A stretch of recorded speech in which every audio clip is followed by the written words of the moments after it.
दिवसापासून तो या ठिकाणी आमरण उपोषण करतोय आणि दुपारपासून त्याचे डोळे पण उघडत नव्हते आणि एवढा बेशुद्ध की म्हणजे पाय टाकायला गेले चाल चक्कर येत होती आणि अक्षरशः इतका बेचैन झाला, पडला 2 वेळा पडला.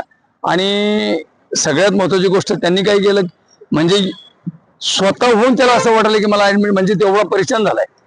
गेली 14 दिवसामध्ये शासनाने कुठल्याही प्रकारची दखल घेतलेली नाही, परंतु आम्ही त्याला सगळ्यांनी विनंती केली, सगळ्यांनी हात जोडून विनंती केली, बाबा तू हॉस्पिटल चल.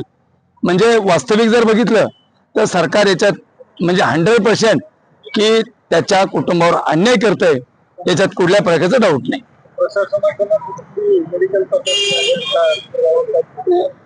मेडिकल तपासणीला 2-2 दिवस येतच नाहीत, 2-2, 3-3 दिवस डॉक्टर येत नाहीत. आले तर म्हणजे फक्त ऍडमिट करायला त्याला. पण त्यांचं काम या ठिकाणी पण ट्रीटमेंट देणे.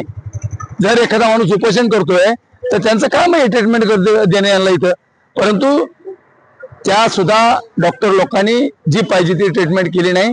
त्यामुळे आम्ही त्याला विनंती केली, हात जोडले, बाबा हे आंदोलन चलत राहील आयुष्यभर, परंतु तू वाचलास, एक भाऊ गेलाय आणि तू एकटाच आहेस आणि तुम्ही जर गेलास त्याची वाईट घटना होती.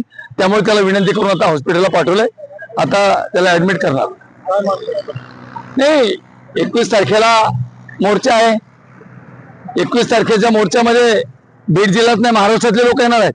मी तमाम महाराष्ट्रातल्या लोकांना विनंती करणार आहे, आवाहन करणार आहे बाबा, 14 दिवस झाला आमरण उपोषण करतोय. त्याचा भाऊ आहे विलास घुलेचा, म्हणजे रमेश घुले, त्यांची आई आहे, त्याची पत्नी आहे.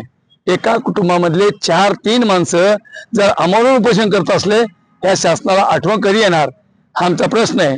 मी तमाम महाराष्ट्रातल्या सर्वांना विनंती करेल, येत्या 21 तारखेला भव्य असा मोर्चा घुले कुटुंबाला न्याय देण्यासाठी बीडमध्ये निघणार.